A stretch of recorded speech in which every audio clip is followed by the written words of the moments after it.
Sato ma sadgamaya tamaso ma jyotirgamaya mrityurma amritam gamaya om shanti shanti shanti. Om, lead us from the unreal to the real, lead us from darkness unto light, lead us from death to immortality. Om, peace, peace, peace. The problem with examples is, you can teach something through examples, analogies, metaphors, or you can teach it through what is called first principles thinking. Go back to observation, data, and logically take it up step by step, not through examples. First principles thinking is important to make new discoveries. That is more powerful. Elon Musk said it, that secret of his success. He says, don't go through examples and metaphors. This is like that. No. He says, first principles thinking. How he came up with the idea for the special battery for Tesla and all that. Now, first principle thinking can be done in Advaita Vedanta, but it's tough. An example of first principle thinking is Shankaracharya's Adhyasa Bhashya. What is Adhyasa Bhashya? It is Shankaracharya's introduction to his commentary on the Brahma Sutras. Adhyasa Bhashya means the commentary which outlines or which presents superimposition, Adhyasa, as a possibility. And that he does through first principles thinking.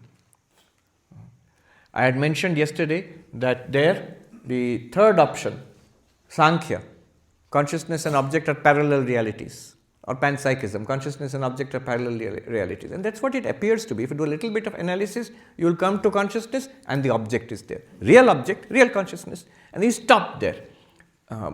So analysis can bring you to this point. Philosophizing can bring you to this point. It's not so difficult at all. Sankhya does it. But then the interaction problem remains.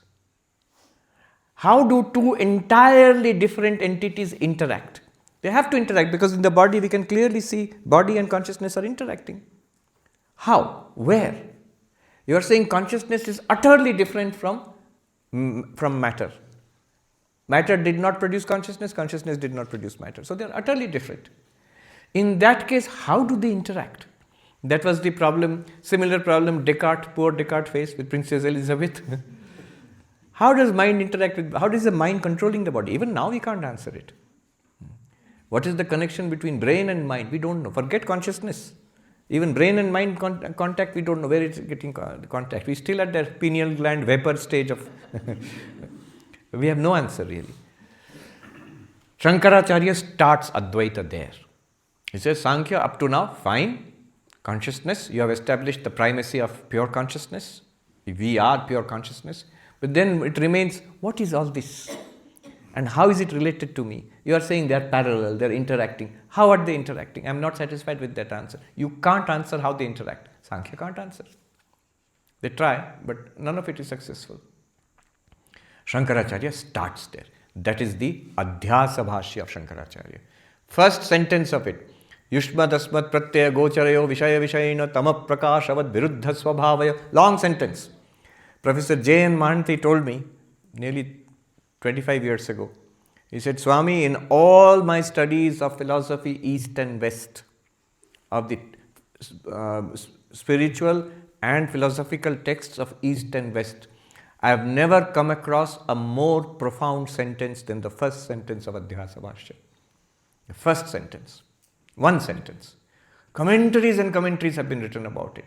Vachaspati Mishra, I told you, Bhamati yesterday, he goes into ecstasies, page after page after page analysis of this first sentence. What does it mean? It means that consciousness and matter, they are so deeply opposed to each other. He says it's like light and darkness, tamaprakashavad. Light and darkness. One is subject, one is object. One is never changing, other one is ever changing. One has the nature of illumination, the other one has the nature of being illumined. Chetana and Jada. They are opposed like light and darkness. They can never interact. The properties of one can never be the properties of the other. They can never come in contact, and yet they do. All the place we see, in our bodies and minds we see consciousness and body-mind are interacting. If this is so, here is Shankaracharya's genius. If this is so, he says, then we must admit they are not two. There must be an underlying reality where both are the same. Otherwise, they cannot interact. So now he says, he proposes, one of them must be the same as the other. Either matter is consciousness or consciousness is matter. Consciousness is matter, materialist says. But that is not obvious. What is obvious to us is consciousness. He says, go back to your experience. You are consciousness. And matter appears to you in consciousness. Therefore, matter is the dependent term in this relationship. Consciousness is the independent term in this relationship. Therefore, he says, I propose matter is an appearance in consciousness. If matter is an appearance in consciousness, what is it really? Consciousness. If a reflection is an appearance in a mirror, what is that reflection really? If I see a mountain and I put it in a mirror here, then in the mirror, is there a mountain or is it only mirror? It's only mirror. So, the material universe which appears to consciousness is nothing other than consciousness. There is no material universe in consciousness, but it appears there. And then the properties of the material universe seem to be imposed on consciousness, and the properties of consciousness seem to be imposed on the material universe. And thus, consciousness feels, I am a body, and the body feels, I am conscious. This is the first sentence. Whole Advaita Vedanta starts from here. If you can falsify this first sentence, whole Advaita will collapse. So, but that is first principle thinking, without using golden ornament, snake, rope. But very difficult for us to grasp. For us, it's easier. Snake, rope. Instead of saying all this, rope is appearing as snake. If you realize it's a rope, snake will disappear. Okay, I got it. Maharaj, can I slide in one? Yes. So in that picture, where is Maya? You have consciousness, you have objects appearing. Which picture? Which one? There are 5. Last one. Yeah. Because of Maya, consciousness is appearing as the object. You can see, object is appearing. All O's are Maya, right? Objects. Not all. Not all, not at all. O means object, matter. Will you tell a materialist that your O is Maya? That from your perspective. But materialist will never say that object is Maya. Only in the last one, that O is Maya. What is that O? So, I'll give you 3 options. One is, O means object, matter. What is matter? Prakriti Parinama, first option. Second option, Brahma Vivatta. Third option, Brahma Swarupa. So, Prakriti Parinama means, in Sankhya, Prakriti changes, nature changes or Maya changes into material entities. It's a separate, real part of nature. Matter really exists, this universe really exists. And what is it? It's a product of Prakriti, of nature. That's one. Second option is, it is actually an appearance of Brahman. Like the rope appearing as snake. Like the wood as the table, presented as the table. Like the water presented as the wave.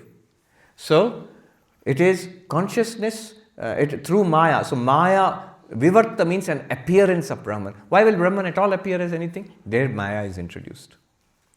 So, these appearances are constituted of Maya. How are they constituted of Maya? 5 elements, just now we read. 3 of them belong to Brahman and 2 of them belong to Maya. 3 of them, Asti Bhati Priya, belongs to sea.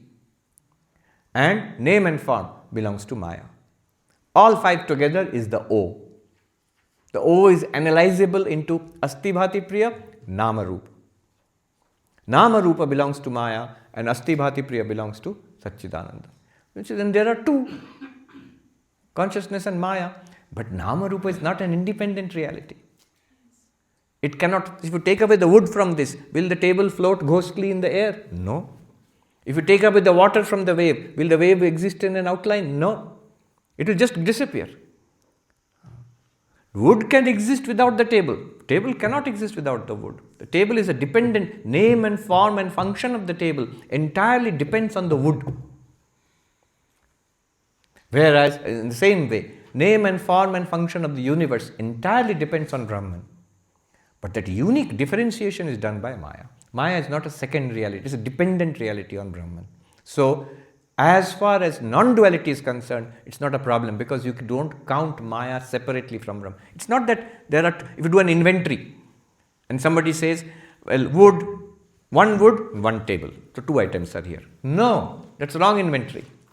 The moment you count wood, you've counted it. After that, if you count table, you're double counting. Because the wood is included in the table. All material things in universe is Maya. All material things in universe is Maya. That is the second option. Brahma Vivarta, appearance of Brahman. Third, final, Advaitic conclusion. Brahma Swarupa. It is Brahman alone. It is Brahman alone. If you ask why it is different, why it is like this, then I will bring in Maya. But if you don't ask what is it really, it's Brahman through and through.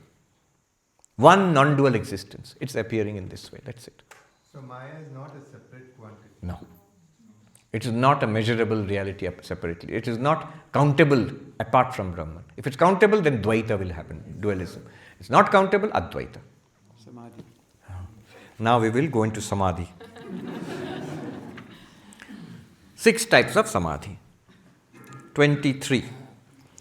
Savikalpo Nirvikalpa, Savikalpo Nirvikalpa, Samadhir Dvividhoridi, Samadhir Dvividhoridi, Dṛśya Shabdanuvedhena, Dṛśya Shabdanuvedhena, Savikalpa Punardvidha, Savikalpa Punardvidha.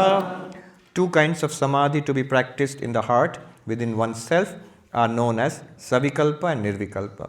Savikalpa Samadhi is again divided into 2 classes according to its association with a cognizable object or a sound as an object. Okay.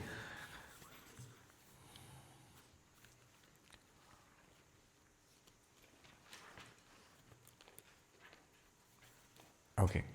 Now, make a chart in your mind. I'm not making it there, it's very simple actually. Samadhi, 2 kinds. Antara Bahi, internal, external. Not that there is any external Samadhi. All Samadhi is internal in the mind. Who will go into Samadhi? Mind will go into Samadhi. Not Atma or Brahman. So, all Samadhi is in the mind. Let's be clear about that. But Antara and Bahi, internal and external, with respect to the object we will take up. So, first internal, next external. Internal 3 types, external 3 types. Internal 3 types are, I will give you the English first and then Sanskrit. Internal Samadhi with object. Second, internal Samadhi with text. Third, Nirvikalpa Samadhi. Then external Samadhi, 3. External Samadhi with object. Second, external Samadhi with text. Third, Nirvikalpa Samadhi. All right. What are they? First we will take up internal Samadhi with object. Number 24. Kamadya chittaga drishya, Kamadya chittaga drishya, Tat sakshittvena chetanam, Dhyayed drisyanuvidhoyam, Drisyanuvidhoyam, Samadhi savikalpakaha, Savikalpakaha. Desire, etc., centered in the mind are to be treated as cognizable objects. Meditate on consciousness as their witness. This is what is called Savikalpa Samadhi associated with cognizable objects. This is the practice associated with the first verse. Forms are seen, eyes are the seer, eyes are seen, mind is the seer, mind is seen, consciousness is the seer. Okay. How do you practice this? Take up any object. What object? Any thought, internal object. Any thought, any emotion, any sensation, internally. And then from that go to consciousness as the witness of that. How will you go to consciousness as the witness of that? Like in the Greg Goods technique or in the aquarium fish turning inwards. See, any thought, take up a thought. 1, 2, 3, 4, ABCD or Om. It's a thought. Usually we focus on the thought itself. But instead of focusing on the thought, notice, I am aware of this thought. 1, 2, 3, 4 comes. It's not just 1, 2, 3, 4. I am aware of 1, 2, 3, 4. It is 1, 2, 3, 4 shining in consciousness. So from 1, 2, 3, 4, go back to the one who is aware of 1, 2, 3, 4. And stay there. That is the internal practice with object. What object? Any thought. What do you do with the thought? Nothing. Use it like a mirror. How do you use the mirror? You put a mirror, I put a mirror in front of my face, I see my reflected face. From the reflected face, I go back here and brush my teeth. I'm going back from there to here. Similarly, in the mind, raise a thought. 1, 2, 3, 4. From that thought is like the reflected face. Go back to the consciousness which is illumining that, aware of that thought. Don't brush the teeth of consciousness, just go back there. What will happen if you try to do it? Within seconds, another thought will come. Another sensation will come. Or a blankness will come. Or a distraction will come. Whatever comes, it is coming in consciousness. Go back from there to, treat it as a mirror. Go back from there to consciousness. That is the beauty of this technique. Thoughts will keep coming. No problem. Don't struggle with it. Each thought, use it as a mirror. Go back to, I am aware of it. Blankness will come. I am aware of it. I am this one which is aware of that thought. This is consciousness. This is Sakshi. This is Drashta. Stay there. Any thought comes, any distraction comes, no problem. That's one more occasion to practice. That's the beauty of this technique. Now see the difference between yogic technique, vipassana technique, tantric techniques, and this Advaitic technique. In all of those techniques, the focus is, focus. It's on an object. Breath. Breathe in. Get your attention to the nostrils. Breathing in, be aware I'm breathing in. And then aware I'm breathing out. Oh, I'm feeling hungry. What will be the food today in the mess? No. Breathe in, breathe out. Mind went away there. Yesterday what was there? Today maybe this will be. No. Breathe in. Breathe. So when any thought comes in the mind, bring back to the breath. Thought comes in the mind, bring back to the breath. Some sensation comes, it's uncomfortable, bring back to the breath. Or mantra technique. Om Namah Shivaya. I'm just Om Namah Shivaya, Om Namah Shivaya, Om Namah Shivaya. So today is the last day. What will be the item in the menu? Om Namah Shivaya, Om Namah Shivaya. Whenever any thought comes, whenever any feeling comes, I have to go quickly and pack. Om Namah Shivaya, Om Namah Shivaya. So I have to bring back the attention to the mantra. All of these techniques are for attention being diverted to one object. And so there will always be a struggle because the mind throws up many of. That's the very nature of the mind. And over time it will become focused. Sometimes you will feel focused, sometimes you will not feel focused. But now you see how this Vedantic meditation is quite different. It is not asking you to hold on to anything. Let whatever come. Yatra yatra mano yati, tatra tatra samadhaya. Wherever the mind goes, wahi samadhi lagega, Mahatma ji. Kuch bhi chinta karo. Think about anything. And if you are not thinking anything, that also is an object. Mind is blank. To whom is the mind blank? Back. To consciousness, to awareness, to Sakshi. Actually do it. Treat the mind, every thought as a mirror. Suppose I forget to go back to Sakshi and I get floating away with the thoughts. Doesn't matter. The moment you realize, oh, I am floating away, who in this floating away was experienced by whom? This consciousness. Back again. Wherever the mind goes. But it's not as easy as it sounds. It will give you a nice headache if you try it. And all of this, notice, this thing depends on having understood Dṛg-Dṛśya-Viveka till now. Otherwise, it will not be clear what is going on here. Mindfulness meditation, you can start straight away. Mantra meditation, someone gives you the mantra, you can start straight away. This one requires a philosophical background, a training in Vedanta. That's why it's philosophical meditation. You're meditating on a truth which has been pointed out. The truth must first be grasped by the buddhi. Then the attention must stay on the truth. Yeah. Is this I the reflected consciousness or the sakshi Which one? when we do this meditation? The aim is to go to the sakshi. You can start with reflected consciousness. I am aware of it, this is reflected consciousness. But then go from reflected consciousness to sakshi. You must go back to sakshi. If you say reflected consciousness, we'll say, you are from the Abhasavada school. Avachedavad will never ask reflected consciousness or sakshi, because for them, doesn't matter which window it is, look at the sky. Doesn't matter which thought it is, look at the consciousness. Only those who have Chidabhasa, Chit Chaya, reflection theory, they will have this question. You belong, they will identify which school of Vedanta you belong to from this question. But goal is always to go back to sakshi. But this, right now, this feeling, Swami, it is the reflected consciousness. All right, use it to go back to sakshi. Then what happens? After a while, when you're comfortable, relaxed, then go into the second samadhi. This is a sequence of samadhis, one after. You can't jump. Second one.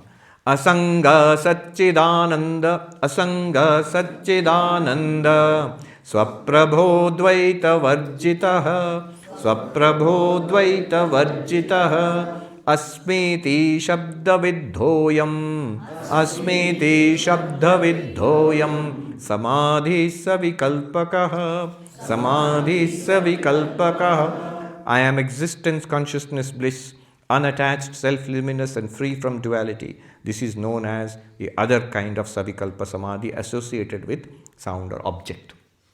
Not subject or sound, it's object. Next step. You must deepen it. You have now focused on the witness consciousness. Now one must appreciate it. Dekh lo vastu kaisi hai. Appreciate it. How will you appreciate? This witness consciousness. Use the words Asanga Satchidananda Swaprabha Dvaita Varjitaha. Asango, the Asmiti Shabda Vidhoyam. So, Asango Asmi. This consciousness which I am, witness consciousness, Sakshi, Drashta, what is it? Asango Asmi. Notice, all the thoughts and sensations come and go. I have always been consciousness. So, I am Asanga. Second, he says, Swaprabha. I am self-luminous. That Swaprakasha is the Swaprabha.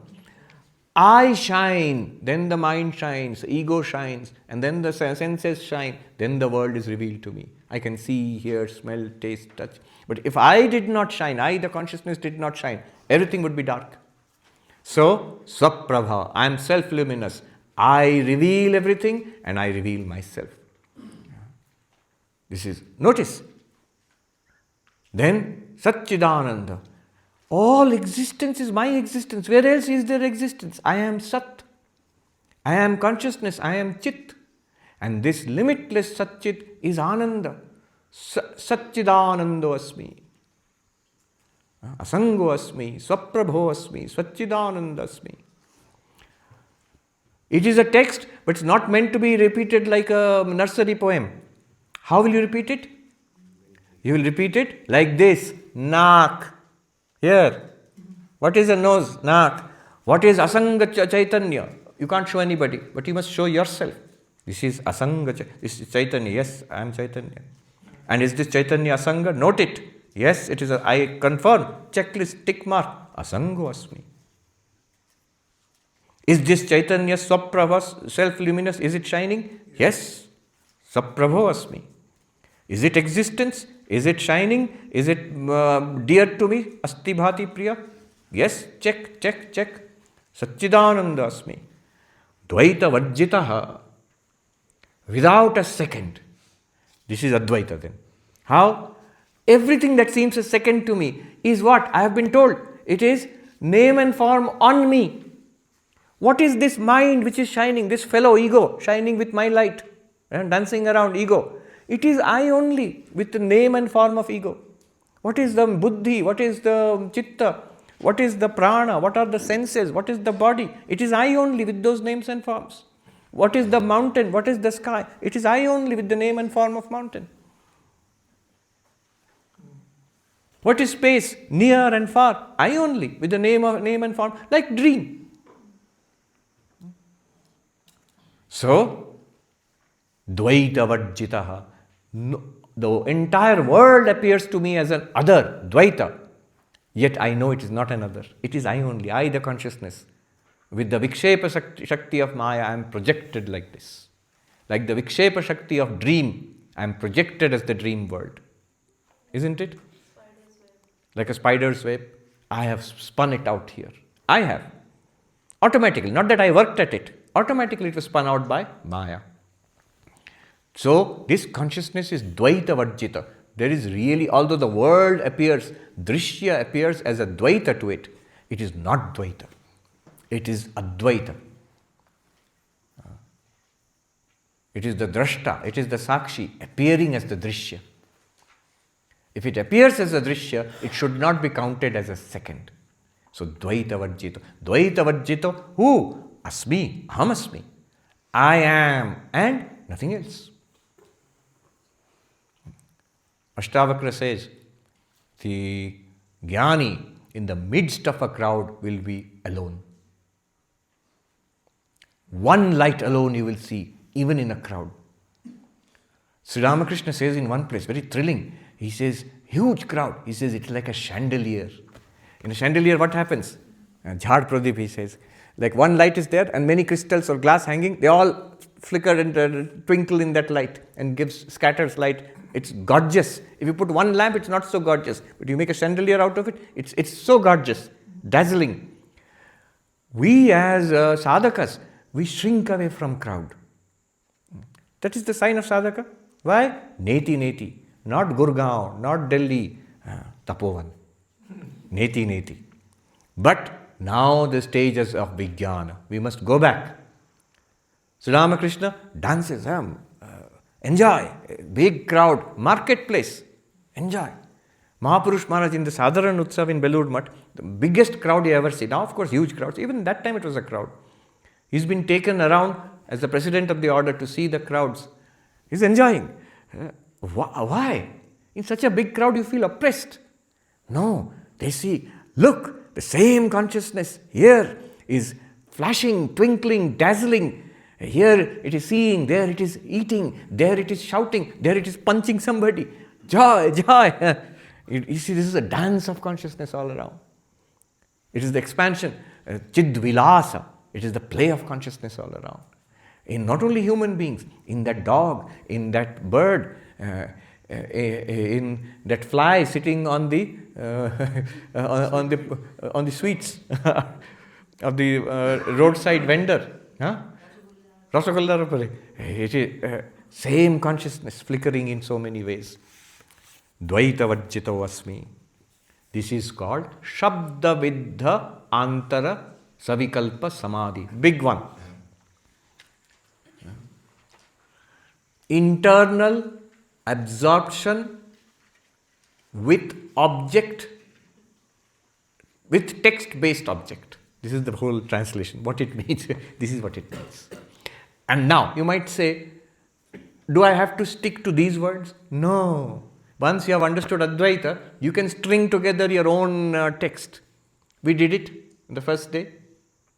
This Chaitanya, it is Ekaha, it is Nirantaraha, it is Nirvikara, it is the Samaha, Asanga, it is Abhyayaha, it is Aparoksha, it is Swaprakasha, it is Atma, it is I. You can string it together. You do your own. You can sing the Chidananda Rupa and see everything will match.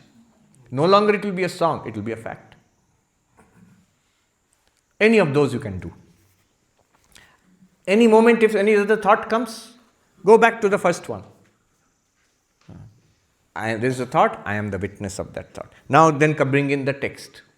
Keep doing it for some time, then The third one will come. That one, actually, you can't do anything about it. The genuine absorption will come by itself. It should come by itself. But in the first one, why we are saying object? First one is object. One Conscious is consciousness is the witness of 1, 2, 3, 4. What is the object? 1, 2, 3, 4. Any thought. The thought is the object. Object, the support is your object. Savikalpa Samadhi means Samadhi with support. Alambana. What is the support? A thought. So object. What is object? Drishya. Taking a drishya as the support for my meditation. Then taking text, Shabda. What text? Advaitic text. Then drop both. Svanubhuti rasaveshad. Svanubhuti rasaveshad. Drishya shabda upekshatu. Drishya shabda upekshatu. Nirvikalpa Samadhi syat. Nirvikalpa Samadhi syat. Nivata sthita deepavat. Nivata sthita deepavat. Very nice. Nirvikalpa Samadhi is that in which the mind becomes steady, like the unflickering flame of a light kept in a place free from wind, and in which the student becomes indifferent to both objects and sounds on account of his complete absorption in the bliss of the realization of the self. Okay. All you have to do is, as you say, Asanga, Satchidananda, Swaprabha, Dvaita, Asango Asmi. Note it, and not just to say it. Note this consciousness which I am, Asango Asmi, Swaprabho Asmi, Satchidananda Asmi, Dvaita Vajjita Asmi. You note it like this. At one point, if you feel absorbed, then drop both object and text. Just drop them. Don't do anything. Let go. Remain in that absorption. What will happen? Inevitably, one thought will come up. One idea will come up, one memory will come up, one sensation will come up, one sound will come. Don't worry. Use it as an object. I am aware of it. Then this awareness, Asanga, Satchidananda, Swaprabha, Dvaita Vajjita, always in reality, not as a poetry, not as self-affirmation. I am Satchidananda, I am Satchidananda, I am Satchidananda. No, not like that. You note, am I really Satchidananda? Yes, this Chaitanya, is it Swaprabha? Is it Asanga? Yes, it is. Appreciate it. Yeah. And then drop that appreciation also. Because that appreciation, that object, that means the mind is still active. Drop it. Drop it means stop and stay. If you can stay long enough, it will deepen and pass into Nirvikalpa Samadhi. So this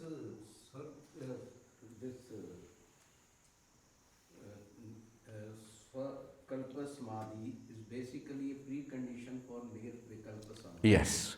One must start. One should not jump to Nirvikalpa. One cannot jump. Not even think of that. No, one cannot jump. You'll fall asleep if you try to jump like that. You'll fall asleep. So first start with Samadhi he says, he gives a very nice warning here. Nivata sthita deepavat. This is in Bhagavad Gita. Yatha deepo nivatasto. So like a lamp put in here with a flame, completely still, no wind is there, no breeze is there, it will not flicker. But that does not mean the flame has gone out. It is burning, bright. Similarly, mind is alert. It's not that mind has fallen asleep in some Nirvikalpa Samadhi. Pravachan is going on. It happens here. It happened when sadhu is giving pravachan and one person, so little sound is coming. Arey, kya hua? Tanik samadhi lag gayi thi Mahatma ji. Little samadhi. My God. No, not in that sense. Mind is fully alert. In meditation, in normal mind is awake and scattered. In meditation, normal mind is awake and concentrated.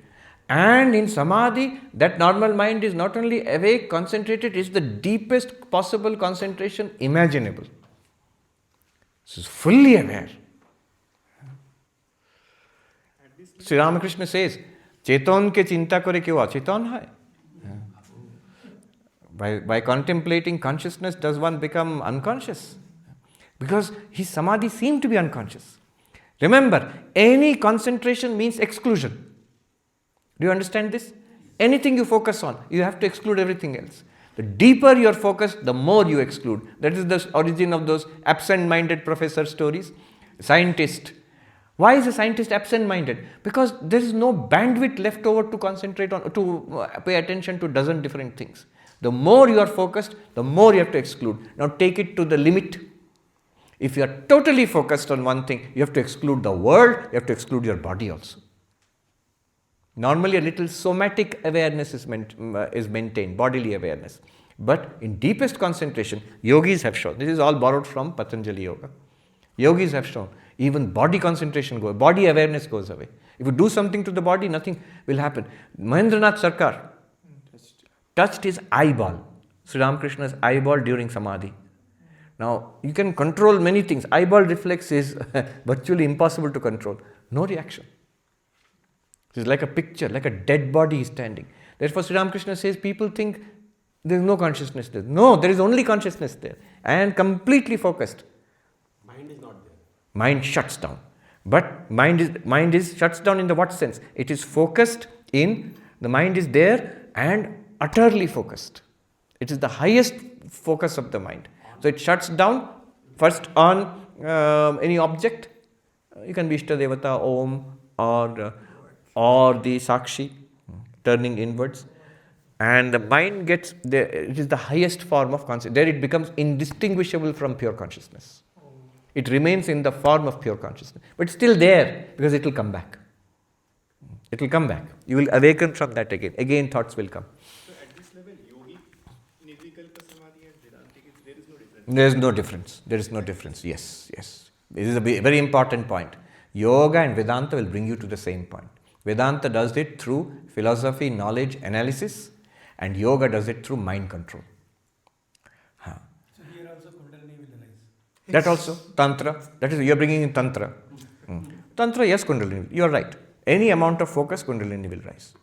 But there, Tantra, there is a separate procedure for doing that. So these all will bring you to this point. This point. That's why this is Sarvapriyananda. You have to do it with full antakaran, full attention. Difference is there, but there is a difference also. Otherwise, what will happen? The mistake people make is, so finally you have to reach Nirvikalpa Samadhi. Isn't it? That's it. Then after reading the book, let me throw it aside and day in and day out, sit and breathe like this and sit like this, and then dharana, dhyana, samadhi, let me do. That is Ashtanga Yoga. So ultimately it has to be done. Patanjali Yoga only have to do after all your Dṛg-Dṛśya-Viveka. No, you have misunderstood Vedanta. This Samadhi which we are talking about is a secondary thing in Vedanta. The actual thing in teaching of Vedanta is over. It is the inquiry which we did in the first shloka. If you get caught onto the Samadhi, you go on the Samadhi track, good luck to you. 10 more years. You will come to the same place which Vichara brings you. Some people cannot do without this Samadhi. So for them Samadhi is recommended. Vichara supplemented by Samadhi. In Vedanta, the proposal is Vichara, inquiry will generate knowledge, knowledge will remove ignorance, and you will realize you are Brahman. At no point is Samadhi indicated here. Wait, let me finish. So this is for the Uttamadhikari in Vedanta. Person who has got all the qualifications of the student. But what happens in most cases? There will be obstacles. First of all, when the Vedantic teaching is given, the first obstacle will be, I don't get it. If you have listened very carefully, then obstacle will be, I don't get it. Then manana is prescribed. Manana, reason, argument, clear up the doubts in the intellect. Yes, it is in the intellect, but clear up the doubts. Then what will happen? Conviction will come, clarity will come, conviction will come. I have heard what you said, I have understood what you said, and I am convinced about it. Then what? Still the problem remains. The problem is, it doesn't feel like that. I don't feel I am enlightened yet. And also, most important indicator is my behavior, is my reaction to the world. I still continue to be more or less the same person. It's very difficult to live. These are all complaints we hear. It's very difficult to practice this. Very difficult to hold on to this. Then what is the prescription? Nididhyasana. What is the obstacle? So, two kinds of obstacles are there. Asambhavana, viparita bhavana. Impossibility and contrary. Impossibility obstacle is removed by mananam, by reasoning. Then you will say it's not impossible. It is possible, not only possible, it is actually true that I am Sakshi. I am the Drashta. It's true. I am convinced. But my behavior is not changing. I am not getting the result which was promised. What was the result promised? Dukkha nivritti, ananda prapti. I am not getting it. Then there is one more obstacle. That obstacle is called viparita bhavana, contrary tendencies. You believe one thing, you say one thing, and you act opposite. I say all are Brahman. And then I react differently to different people. These are my very own. That fellow is a useless fellow. My language, my religion, my gender or my race is better, superior. That one is useless. All these feelings, asama, very much ego-centered, body-centered, mind-centered, these are all contrary to your knowledge. For the ajnani it is natural. Why should you as a jnani behave like this? Desire is there, still cannot control the desire. Why should you be? You know it is the same, you are yourself are appearing as the desirable object. Why? That is you only. But why are you running after it? So to overcome all this, what has happened is a knowledge has come, an understanding, a clarity has come at the level of the intellect. But it has not percolated down to the level of mind and emotion. Our samskaras have not been reformed. And that is lack of sadhana. Advaita Vedanta will say that you did not follow my conditions. Always conditions apply. Conditions apply. Ceteris, what is that? Buyer beware. Caveat emptor. Caveat emptor. So, buyer beware. We told you, sadhan chatushte sampanna adhikari. So, viveka, vairagya, shamadamadi, shat sampatti, mumukshutvam cha. If you have that to a high level of excellence, all rest will follow easily. Otherwise, at the very end, you will get stuck again. And you look back, problem started at the beginning itself. Swami Vivekananda puts it very simply. I know where the shoe pinches. Health is poor. Character, mind is weak. Nerves are weak. Character has not been formed. He said, first form that. And then all this high bhakti, jnana, all of them, samadhi, all of them will become possible. Otherwise, endless effort, frustration, obstacle, struggle, unhappiness. And then after all of that, I am not getting the promised result. But I did not fulfill the initial conditions. Is this called Vasanakshay? Vasanakshay, Manonash, both. Say Manonash hoga? Manonash hoga, Vasanakshay hoga. So Nididhyasana is important for this. You have got a knowledge, stay with it. How long? Continuously, hour after hour, every day, day after day, month after month, till you are satisfied. After that, it may not be necessary. I'll come to you. Totapuri used to sit for meditation. Nirvikalpa Samadhi he got 30 years ago. Long ago. But it took him 30 years to reach that point. And he sits, Nirvikalpa Samadhi, he sits morning and evening, he sits for long hours. Sri Ramakrishna asked him, why do you meditate? You are enlightened.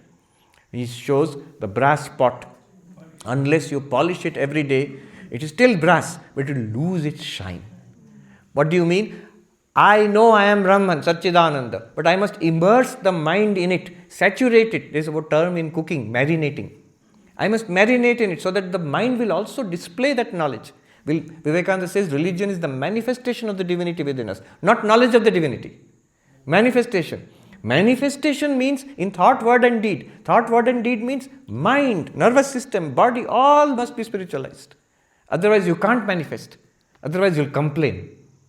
It is not working in my life. I know I am Brahman, then what else? No, that's not enough. That's not enough because this spiritualization of the mind has not been done. Yes.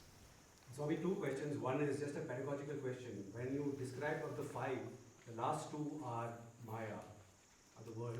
Where does gunas fit in? Are they subsets of name and form? So that's one question. The second is a practice question. Gunas are Maya. What is Maya made of? Three gunas, Sattva, Rajas, Tamas. What is Brahman made of? Sat, Chit, Ananda. What is Maya made of? Sattva, Rajas, Tamas. So name and form comes from that. From that. The five elements come from that, name and form come from that, yes.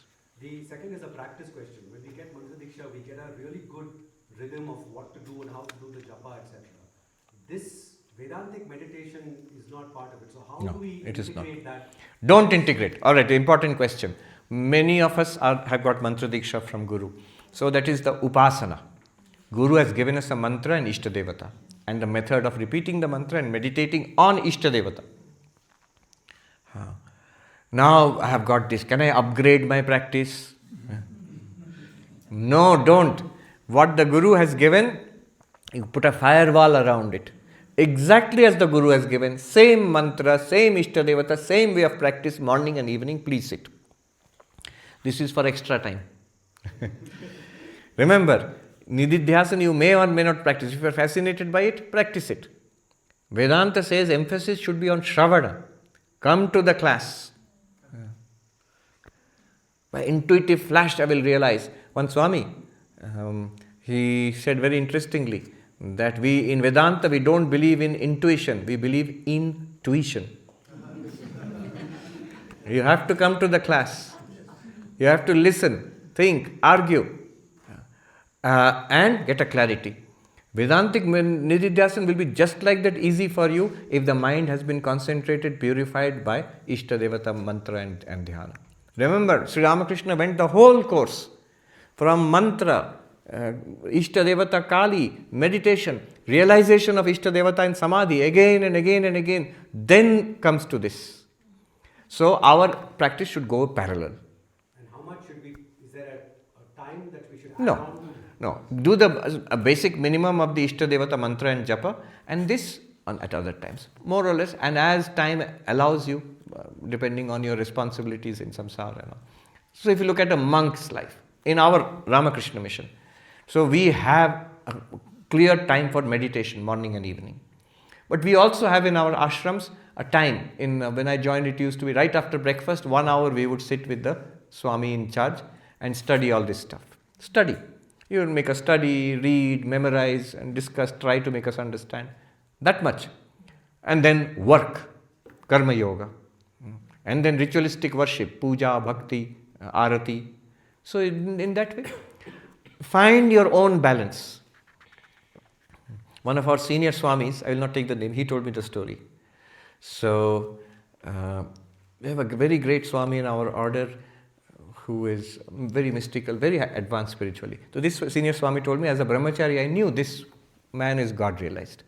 And if I follow what he says, I had firm faith, I will attain God realization.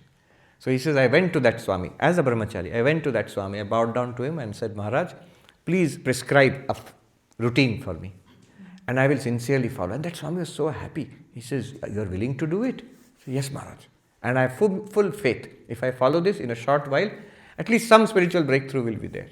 And he also said, yes, it will be there. And he made a meticulous routine for me. This Swami told me. I followed it sincerely. In 3 days, I felt I was going mad. Then he said, I went and fell at his feet and Maharaj, I could not do it. I'm sorry. I'm returning the routine to you. Please let me grow at my own pace. Then that Swami was a little disappointed. He said, go do what you can. Now he says, 40 years have passed and I'm growing slowly. I knew I could have done it at that point. I was young and energetic. But it was too much. So we have a law of our inner growth. Don't be in a hurry. Don't be lazy. Neither of the two. Yes. But the emotions are product of mind, so we can objectify them probably. But the manifestations in mind, like belief or realization, can we objectify them? Like what? Whatever is in the mind can be objectified. Suppose you have a realization. Even though, let's take the highest manifestation. I have a vision of God, my Ishta Devata. It is the same consciousness which is having that vision. The thing is, what is that vision of God? What's its value? It is that very Sakshi with a divine name and form which appears in our hearts as a result of prolonged meditation. It will become a living experience. How is it different from anything else? First of all, you will see, Sadhanji says in his Leela Prasanga on this, what will happen if you do mantra and Ishtadevata meditation. You will realize this is not very different from that also. You will realize I, the consciousness, am appearing in the form of my Ishtadevata due to prolonged meditation on that name and form. I am appearing in this form. This will become very brilliant and clear. And next it will follow, in that case I am appearing as all of this also. Then Advaitic realization will become a matter of just like this. It actually happens. Swami Gambhiranandaji, Swami Shivamayanji told us as brahmacharis. He says one day he heard Swami Gambhiranandaji, who was the 11th president of our order, but before that he was general secretary. Somebody said Swami Gambhiranandaji has realized God. So Swami Shivamayanji told us that I wanted to check, because tall tales, by telling one after another, it will keep on increasing. So exactly what happened, I went and asked him, Maharaj, have you seen God? And he was a man of very few words and very grave. He said, what kind of talk is this? Let me go. He stopped him. No, Maharaj, I will not let you go. You have to tell me. What have you said? Then Gambhiranji said, I'll tell you in Bengali and translate. He said, in a hurry, he said, Tumi Bhagavan lab bole ki bojo? What do you mean exactly when you say realizing God? আমি যখনই চোখ বন্ধ করি হৃদয়তে ইষ্ট দেবতার জ্যান্ত মূর্তি জলজল করে ওঠে. Whenever I close my eyes, not in meditation, I close my eyes, the living form of God, Ishta Devata, living form blazes forth. Automatically, spontaneously, without effort. Then, he says, Swami Shivanji told us, then he said to me, Eiki shab, twice he repeated, is this all? Sarvabhute Brahma darshan korte hobe na? I have to realize Brahman in all beings. And then he swept away. This was long before he became the president. And that is, I have no vasanas in the mind. See, that is the connection. These two should go together. It's very strange. That's why these problems arise. If I notice, I know I am Brahman, but I also am struggling with many problems, kama, krodha, lobha, moha in the mind, then it is certainly not done yet. Maybe some kind of insight has come. Don't be ambitious. In spiritual life, in realization, it is better to say that even if you are enlightened, better to say I am not enlightened. And it is really bad to say I am enlightened when you are not enlightened. If you are enlightened and you say I am not enlightened, no harm will be done. But the opposite, if I am not enlightened, I came to claim enlightenment, harm will be done both to me and to others. Because my progress will be blocked and others will feel uneasy about me. Yes, there is some kind of, maybe he has some spiritual, but his behavior is not like a saint, not as great as we would expect. If you are enlightened, like the Buddha or like Vivekananda, Ramana Maharshi, we also expect some of the qualities of Buddha or Vivekananda, Ramana Maharshi to come in our lives. If that is not happening, something is gone missing somewhere. Yes. And what is that? Let me just wait. I'll come to you. Because then we'll take it in the next session, right? It's 12:15. All right. Yes. I'll just take two questions. Yes. So Akashvani comes from the same... Akashvani. It's All India Radio. the voice of consciousness is the same. Not voice of consciousness. It's if you have a voice coming to you, like you hear in Islam or Christianity or many Hindu mystics also, it is from Ishvara. It is from Ishvara, from Bhagavan, Saguna Brahma. All those things are yoga siddhis. You'll see it will never be mentioned in these books. But they are mentioned, whole chapter is there in Patanjali Yoga Sutra. Now she will run that one book, I have to buy that. That is the real thing. What is all this Dṛg-Dṛśya-Viveka? Last question. For a while now, I've been seeing or visualizing this path to realization as sort of a change in perspective. Yes. Rather than necessarily a mystical experience. Yes. Like going from outside and to inside out. Yes. Sort of journey. So that's a correct sort of... Correct way. That's the Jnani's way. The yogi will look for a mystic experience. And there's nothing wrong in that. Now this then brings me to the second question, a little more important part of the question is, given that all of this name and form also continues, the projection, Yes. the universe, and it's really the ignorance goes away. And as Thakur said, there is the ego of devotion, ego of knowledge. So is it that for a jnani, knowing it is a manifestation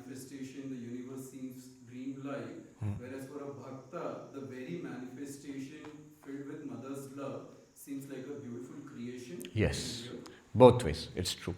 Either I am all of this or I am none of it.